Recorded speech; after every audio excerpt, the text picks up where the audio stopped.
Good afternoon, everyone. Welcome back to the CAFNR Research Council webinar series. This is the first webinar of the fall semester. Today, we have a very special speaker. Dr. Jeb Vardhanabhuti, chair of the CAFNR Research Council, will make the formal introduction of our speaker, our guest. But before she does so, I would like to say a few words about the CAFNR Research Council, or what we call CRC.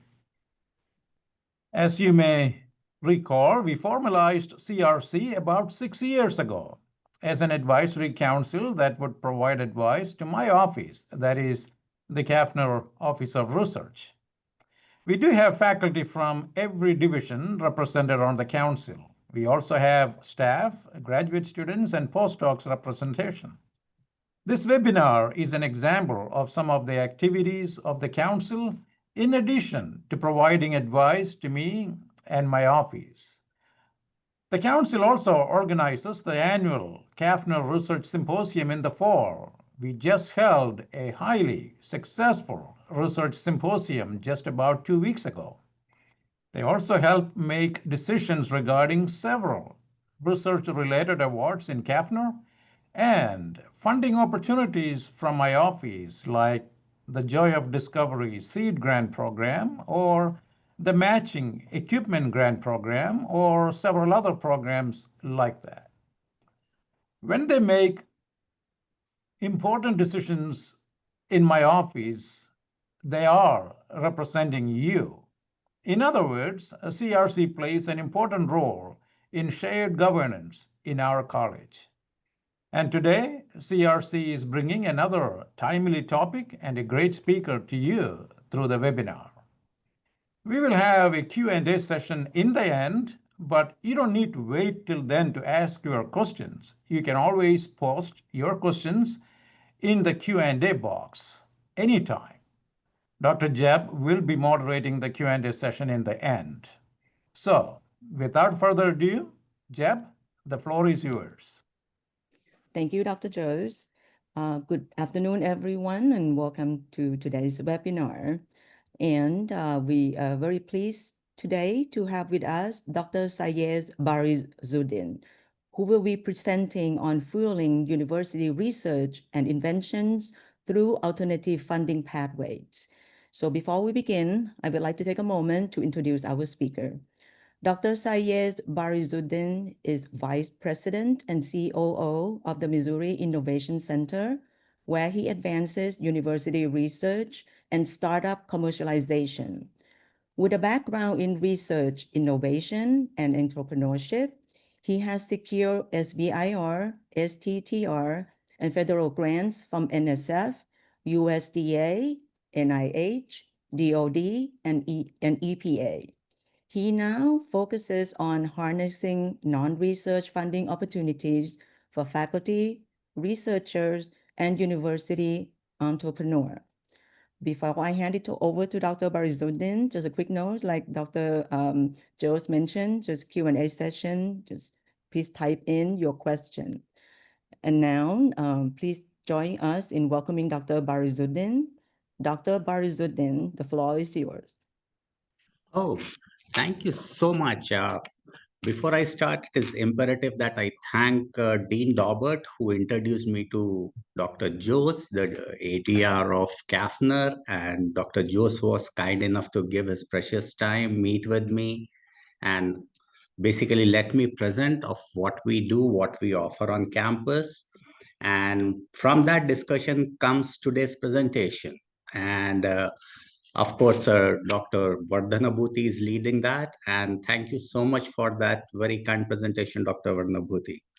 And I understand a little before this, Dr. Leo was also involved. So thank you to her and Ms. Turner for arranging this and for the logistical purposes.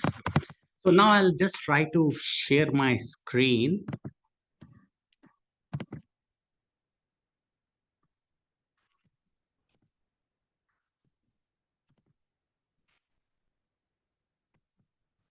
Okay, can everybody see my screen? I think so. If not, please let me know.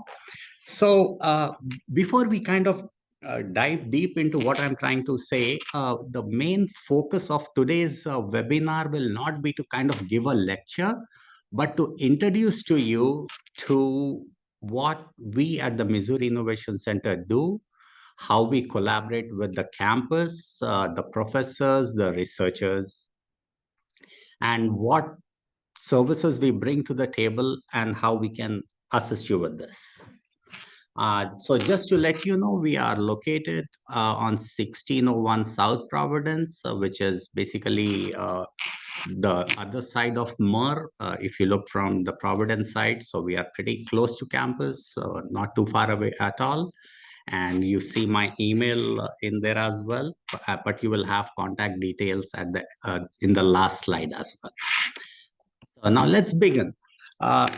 So when I was thinking of what to present, it seemed prudent at this time when there's a, this in the research funding area, there is flux and uh, there is uncertainty a little bit.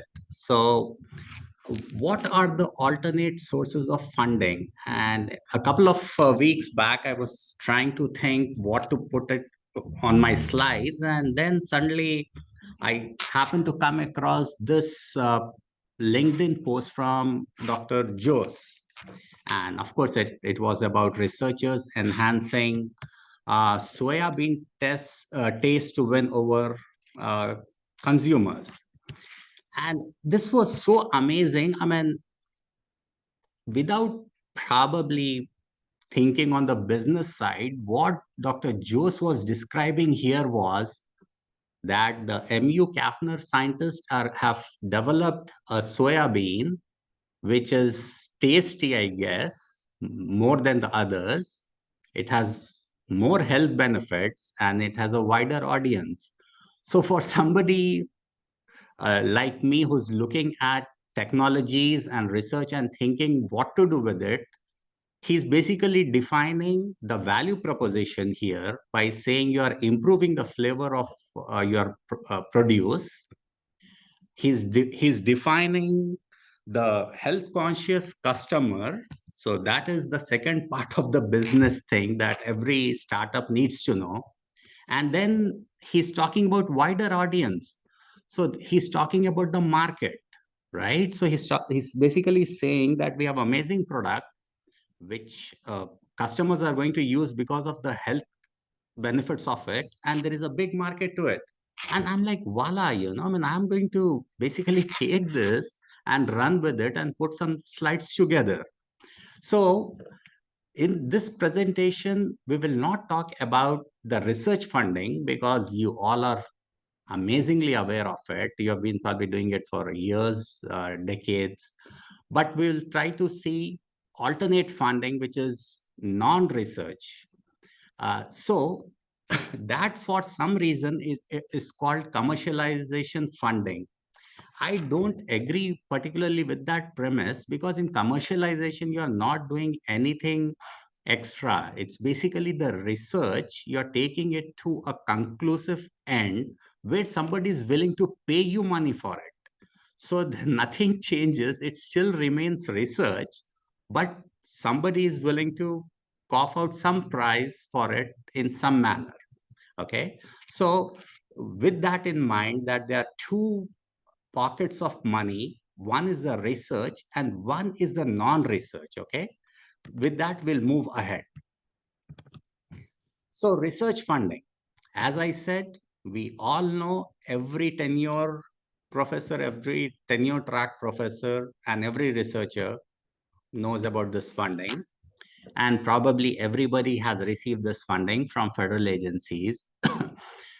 So there are 11 federal agencies that fund research at the universities. Of course, they include NSF, EPA, USDA, DOD, what have you. And of course, because CAFNR, we are dealing with agriculture, USDA is probably one of the main federal agencies that CAFNR faculty researchers deal with. But that is not to say that, other agencies are not important. I mean, any collaborative effort, I mean, if you talk about DOD, anything that you do on the food side, the meals space, how to preserve meals. That could be a DoD project or a NSF project. DOE is doing a lot of stuff on ag. Even I submitted 2 proposals to DOE as for their fund competition and for their innovation clusters. So there is no dearth or limitation to wherein ag researchers could apply. They could apply to any of those. So that is one part of the funding, right? That is the research part. Now, the slide says there is a totally other side to it. And that we will focus on that side of the research today. So what is that? So now you're doing some research and you want to move it forward, right? Whether you commercialize it or not, a culmination of good research is a publication, right? Or data for the next grant. So if I take the example of those flavorful soybean, so if I'm writing the next grant, 3 things come to mind. Either I'm writing a grant to make that soya bean more tasty than it already is. Second, increase the health benefit of it. Or if the research has culminated, then I basically stop it, right? So that is the research path. But imagine and think of it this way. Now you have a soya bean which is tasty and healthy, and a lot of people want it. And think of it as an iPhone 2, right? If I would have waited for iPhone 17 to have all the the fun things of it, I would have had to wait for what, 10 years, right? So what Apple did, they took the iPhone 2, 3, and slowly they moved on, but they went into the commercialization space, right? And at the same time, they are making money. So in the previous slide, you might have seen that a very small percentage of researchers take this step. And then I was a little inquisitive as to, I have been a researcher, then I moved to the entrepreneurial space as well. But I wanted to know, so I went and dug up into the statistics and studies. And a lot of the researchers said they don't take that step towards commercialization, which is basically extension of research, for 3 primary purposes. There is not much information in their possession to know how to move from research to commercialization. That was one. Second, they don't have time, and that makes total sense. I'm sure you all will agree with that. And thirdly, they don't have the resources, right? So, but by the end of this presentation, I would have at least tried to kind of, bridge that gap and minimize it so that you at least think of what is out there. So between these two places of research and commercialization, this is called a death valley, right? Either you end the research and that is it, but if you move forward, there is no money. So either you wind down or do something about it. So here comes what is called, I have definitely that is not a federal agency logo, but that is depicting angel, right? Angel is, a good angel will probably give us a lot of dollars, I suppose. So that is supposed to, and that angel, I'm using the word in a very broad sense, and we will talk what all the options we have for that, all right? So alternative funding, these are the 4 basic main options that you have. First is the SBIR and STTR funding. This is a funding source, but this is not research, mind you. This is not research. This is run by Small Business Administration. So this is a totally different pool of money. But this pool of money is very significant for one reason. By law, it is mandated that every federal agency has to spent 3.2% of their total allocated budget towards SBIR. That way, the government is not only trying to create technologies that they want uh, in their portfolio. At the same time, they're trying to create an ecosystem wherein, researchers, professors, innovators, the real smart people have a stake in the economics of it as well. So that is SBIR. And if you talk about 3.2% of almost $1 trillion budget of DoD, then we are talking about a significant opportunity which is non-research. So that is just one part of it. The second is the corporate partnerships, wherein you go to companies, you collaborate with them. The companies have their uh, own aims and own products or own pipelines they want to work with the researchers. So you find some money there. They are JDAs, they are joint development agreements. That is another way of doing it. Then co-development with whoever your stakeholder is. The third, which is becoming pretty kind of common and famous that I have seen in the last uh, 2 years because I have been on some campuses, is one, like take the case of WashU, right? I mean, they are big on innovation. I visited their website this morning and there were so many companies I couldn't count them. I had to multiply rows by columns, and they have 97 startups right now on their website. So is MSNT. They are coming up with this whole innovation system with the Kamar initiative they have. Likewise, I visited Knoxville and Michigan and Rutgers. So what have you? So all of them are trying to, get a part of this slice of the innovation funding because it's huge. I mean, that way, and if they succeed by using that funding and one of their companies becomes a unicorn, a billion-dollar company, then that really helps the university and the the economic ecosystem of a small town and everything else. So what they are doing is they are getting funds from the university itself. And right now at MU also, they have similar funds, right? Mizzou Tech, NSF art grant is being run.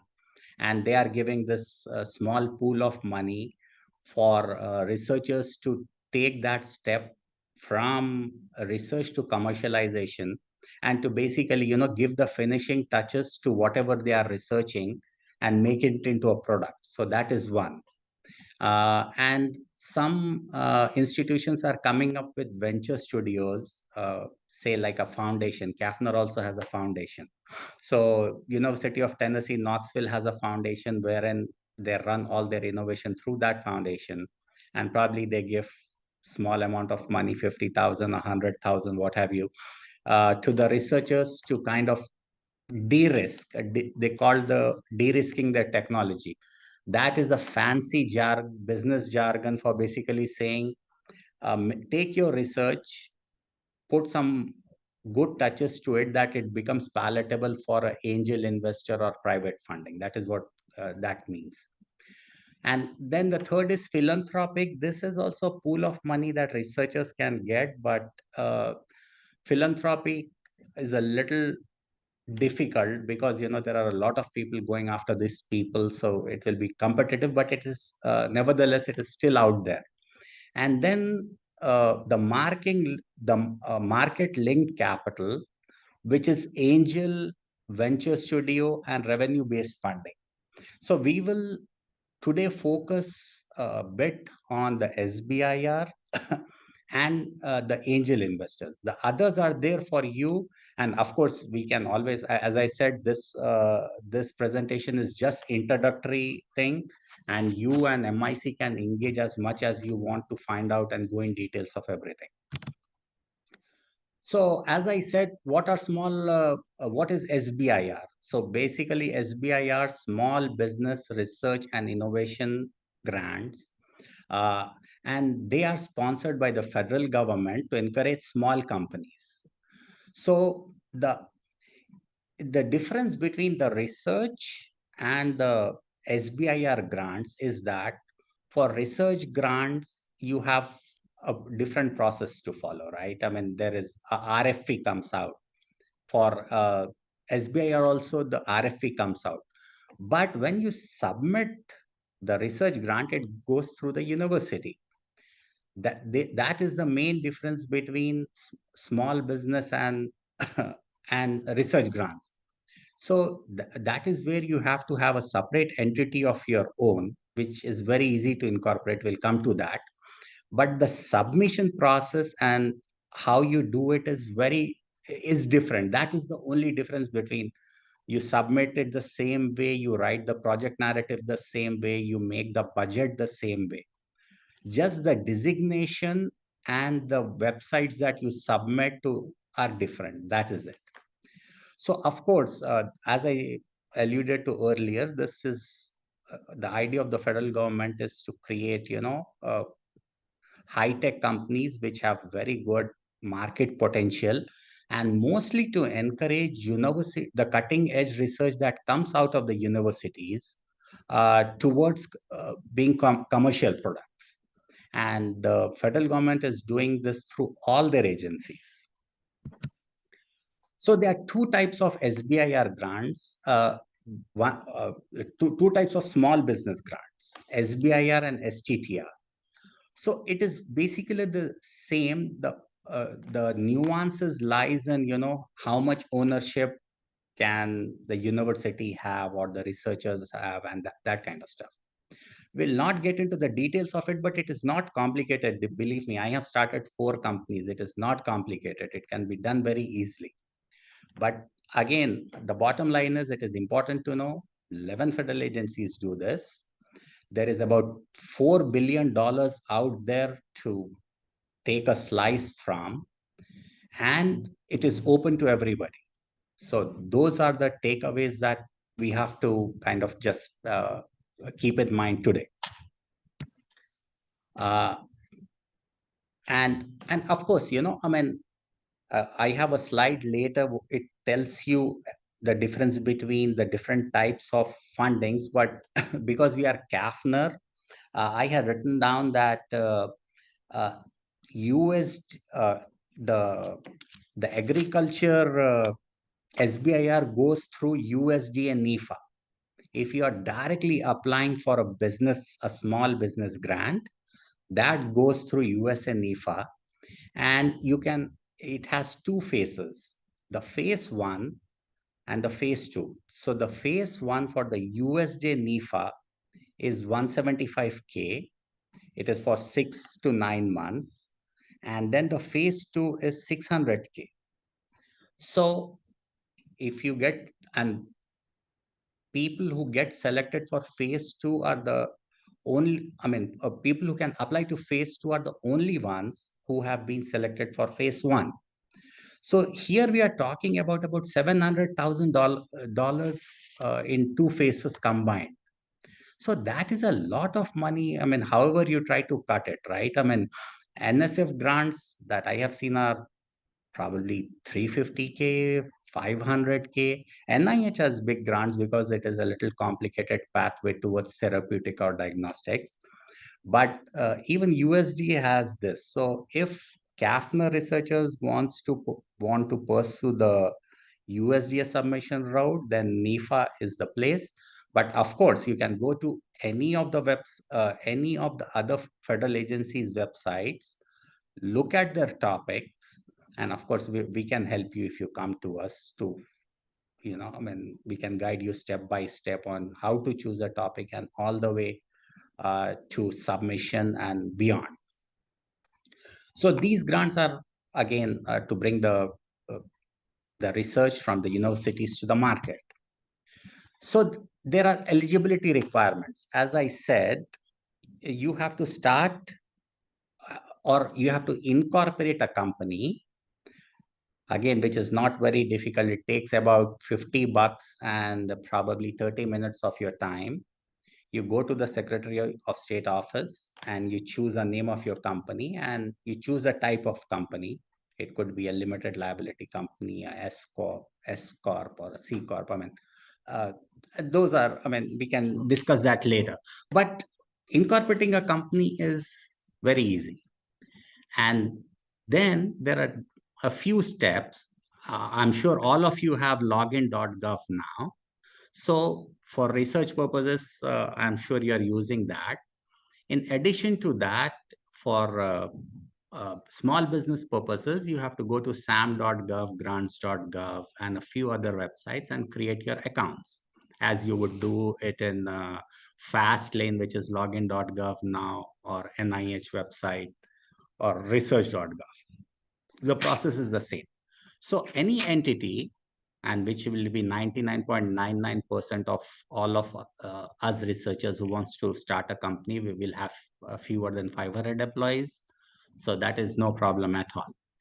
The principal investigator, I mean, you could have as many people, but when you write a proposal, you have to have a PI, the co-PI.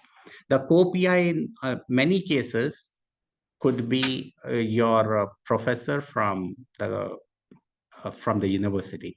So it is not just to say that the money that comes from the SBIR is totally goes to the entity.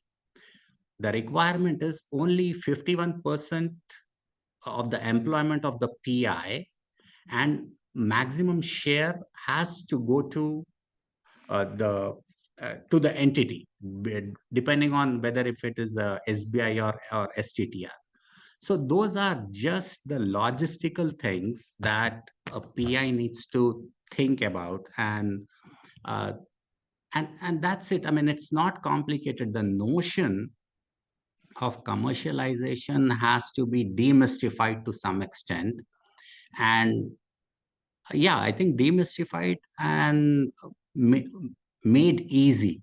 If you know the process, it's pretty easy. And MIC has done this for 40 years. I have been so told. We have been on MU campus at different times.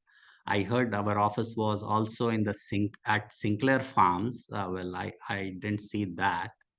But I have known this office since it was in Parker Hall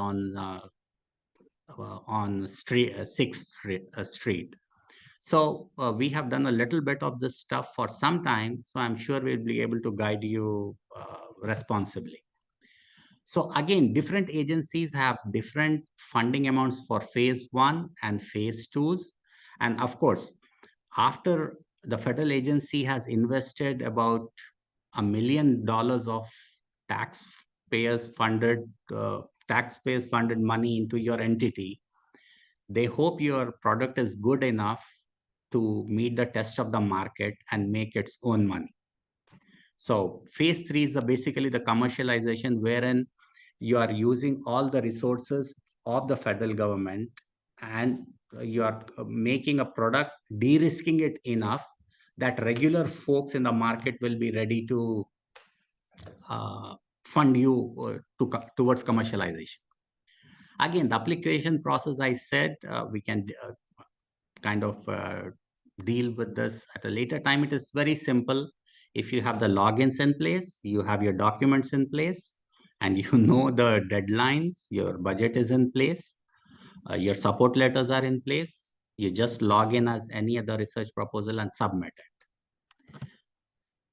So what are the benefits of SBIR? One, you get a lot of money. And if you start to think of it in terms of business, and you should, because now you are an entrepreneur who have started a company, and you're getting so much money, so you're building equity in the company and your valuation is going higher, and you're not losing any part of it. You still own the company. You own the company when you started it by paying $50 to the Missouri Secretary of State, and now you have received $1 million in SBIR grants, and you still have the company. So now your company is at least worth 1 million, if not more, right? So you have not diluted anything. And because you have survived the phase 1 and phase 2 validation from the NSF, USDA reviewers and all that, the market, and I'm coming to that, the angel investors want to see that. The private folks who want to invest in your company want to see that you have taken the step of getting your thing, your technology validated by the pros, namely the professors, the business folks who sit on the panels, on the review panels, that they have done their due diligence and they think it is good enough. That is why they funded you in phase 1 and phase 2. So, yeah, I think we are at 4 p.m. So I'm going to try to move a little faster. And so basically this funding, alternate funding, is to bridge the gap between research and commercialization. And I spoke about the value of death, right? So if you are able to navigate that valley by getting this funding, then you have something really valuable that you can bring it to the market, uh, introduce it as a product, as a technology, or as a device, or just even license it, right? So if you look at this matrix, I have just tried to put down this, the speed with which you can get the money. The SBIR STTR process takes about 9 months is a bit too much. But between 3 to 4 months, if you're getting funded, you will know. The unlucky ones who didn't get funded, they will have to wait 6, 7 months to find out they didn't get. That is when they'll get the email.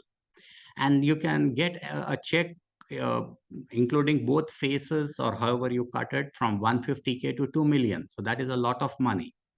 Foundations are somewhat, of course, smaller. Nobody can compete with the federal government. So they can write the checks for 50K to 2 million. Corporates are very project sensitive, aim sensitive. They want what they want, and they are trying to move their technology forward. So probably their check will be a little smaller. And of course, Mizzou Tech and NSFR, they can give you to 25K to some money for proof of concept. And the next most important thing that we'll talk about is the angels and the venture capitalists.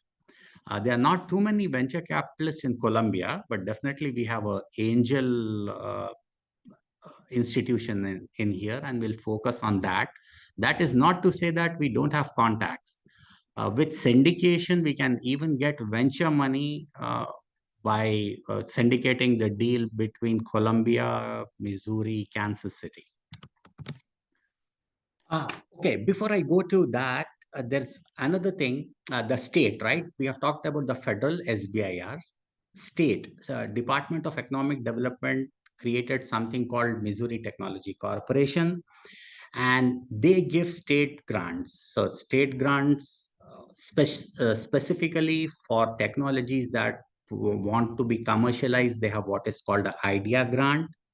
And for that, if an angel investor is trying to invest any amount of money in your technology, in your product, in your research, MTC through their idea grant will match anywhere between yesterday I was on one of their webinars and I asked this question. So they said they match about 25% at an average. It depends. If you're asking small money, they can go higher. But if you have already kind of raised $1 million, then probably they will do a little less than that, half, maybe 25. But if you are going there with $100,000, they might go up to 50K and match you. So again, these all these small pools of money contribute to you're taking your technology from research to commercialization. So we, even when I say small, we are talking about $100,000, $200,000, which is a lot of money. Okay, now coming in here, and before we jump into angel investors, I want to tell that, nowadays a lot of agencies, including DOE and others, they are creating what are called prizes. So anybody who has a profit or a non-profit entity can enter these. It depends, it varies on program to program what their eligibility requirements are. But X Prize is something which is new. It is being run in 173 countries. They have about $520 million of prize money they have put towards this. About 900 patents have come out of these X Prize challenges. And of course, I was looking specifically on the agriculture side of if they have any, and they have carbon removal, they have biodiversity assessment, and others. So, yeah, look into it. I mean, if they have 520 million, I mean, that is also a big pool of money to compete in. Finally, angel investing. So one was the SBIR, now angel investors. So who are angel investors? These are private folks. In Colombia, there is a group called Centennial Investors. What they do is they look at the technologies and the pipeline coming out of from MU research mostly, and then they vet and see that if I invest in this research, can I make money? I mean, they are in to make money, right? So they ask the difference between a federal business grant and an angel grant would be that these guys would take a part of your company, 6%, 10%, depending on how much money they are putting in. So, but this group is very important for our region because they have invested, if I'm not mistaken, in about 40 companies locally, and a lot of them are Missouri-based startups.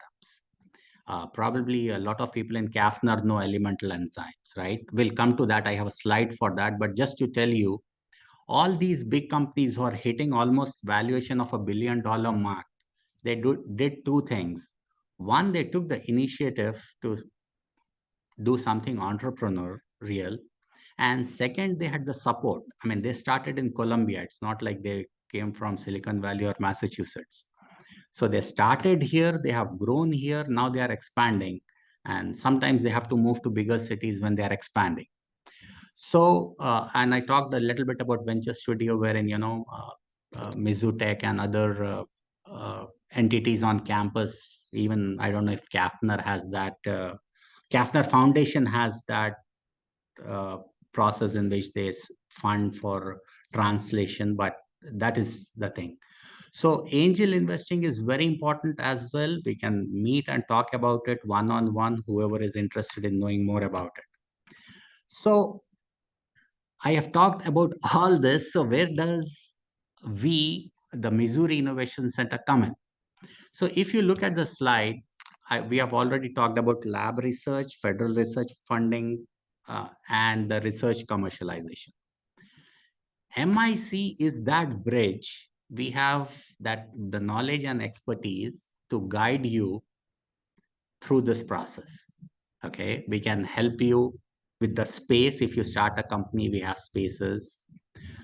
We can basically take you through the whole process of this commercialization technology process that any academic entrepreneur wants to take. Right now, we have 20 plus companies, and a lot of them are from MU, different departments of MU, different colleges of MU. We have School of Medicine, we have, I don't know, agriculture, but no, without not going into that, but we cover a lot of colleges. Either we have current clients or the clients that, of course, as I said, elemental enzyme is the biggest example for a CAFNR startup, right? So we are not going to force you into anything. You can just find out. We'll advise you on if you should do this, because sometimes probably you don't, I mean, you're not there, right? Maybe there is no market. I mean, we are in a place wherein we are doing some research, but there is nobody out there to pay you. So what is the point of starting a company? So we'll discuss the if, why we should start, and how we should start. So these are all the things that we can bring to the table for your benefit. So please do come talk to us. We can help you with the state funding, the federal non-research, the SBIR funding. We have folks here who have helped a lot of people write their grants. Because the research and there is a difference between the research grant writing and a business grant, because it basically comes down to this. The reviewers who are doing the SBIR and SBA grants or whatever, they are not just academics.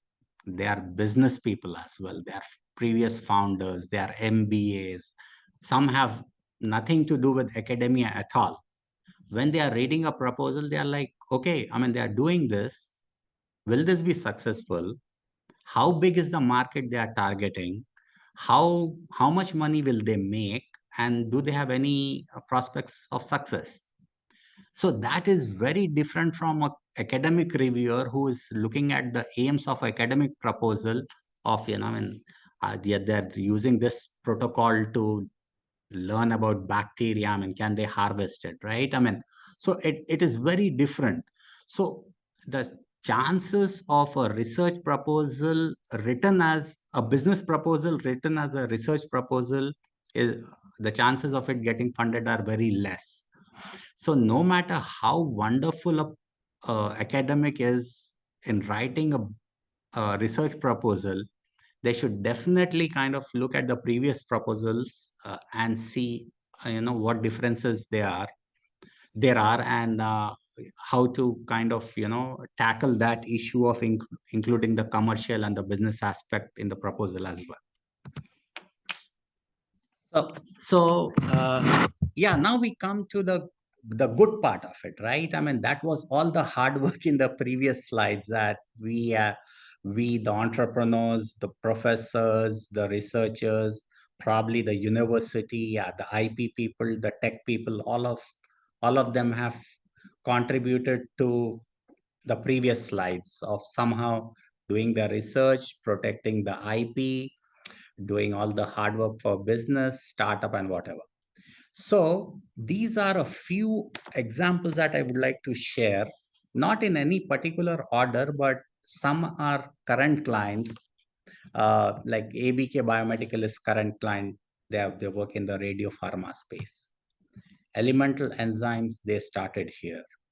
Cremenac, they are also at the intersection of a lot of things. It is a little bit of science, a little bit of engineering, a little bit of agriculture. They are into, okay, yeah, I think I can talk a little bit about them. They are working on cold pasteurization.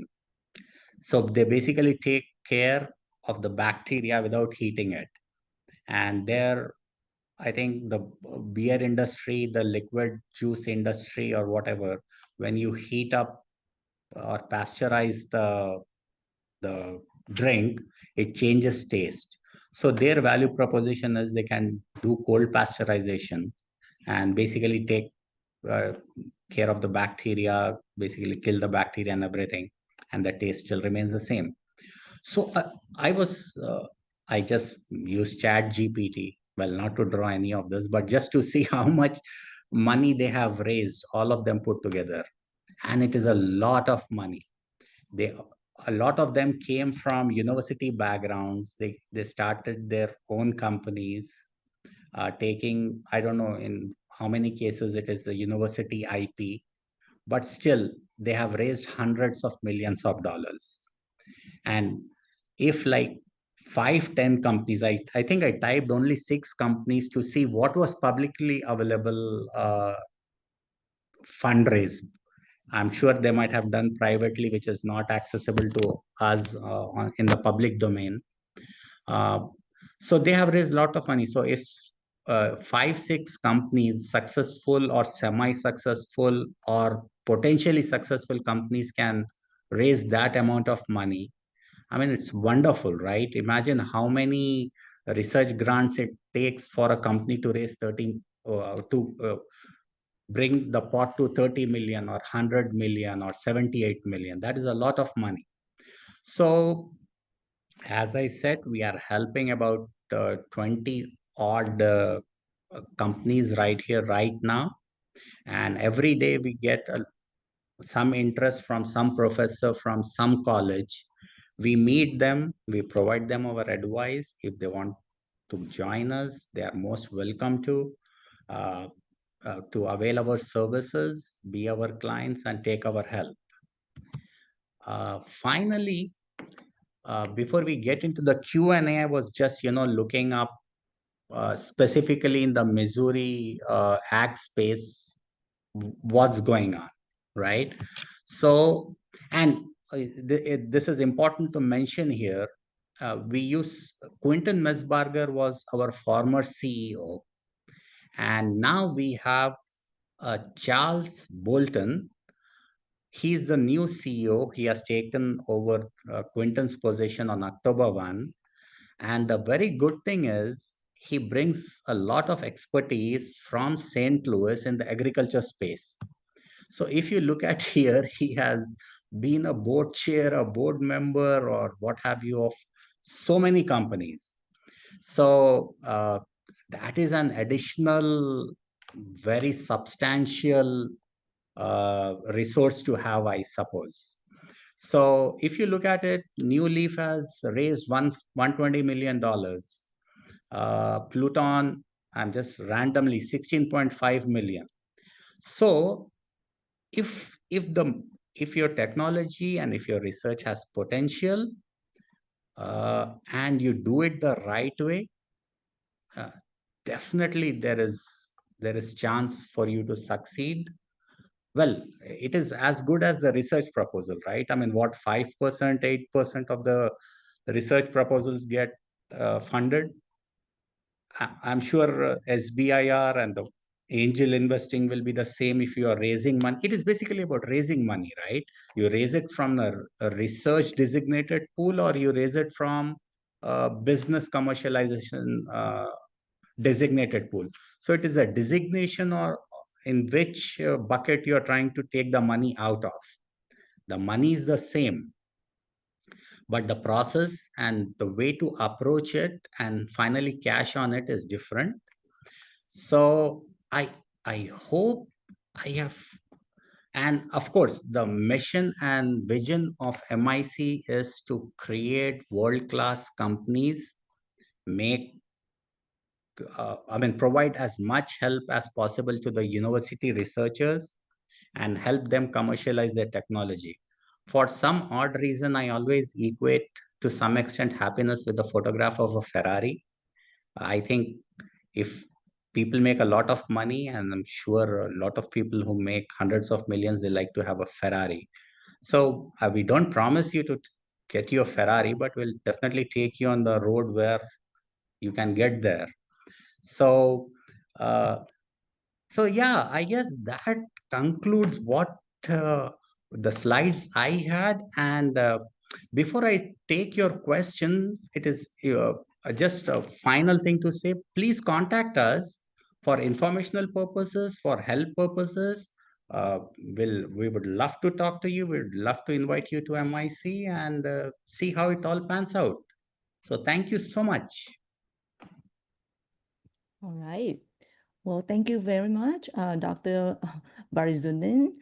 That was very informative and engaging presentation. So I myself learned a lot. I actually have a couple of questions. So how early should a researcher engage with your center if they're considering applying for the SBIR grant? If they are totally new to the process and they haven't done anything in the process, uh, the logistics don't take much time, right? I mean, in probably 5-10 days, we can finish the process of establishing a company and stuff. But looking again, I would say the process will be the process and the time would be similar to what a researcher does for their research project. The earlier you start, the better the narrative is going to be. You'll have a lot of iterations to do.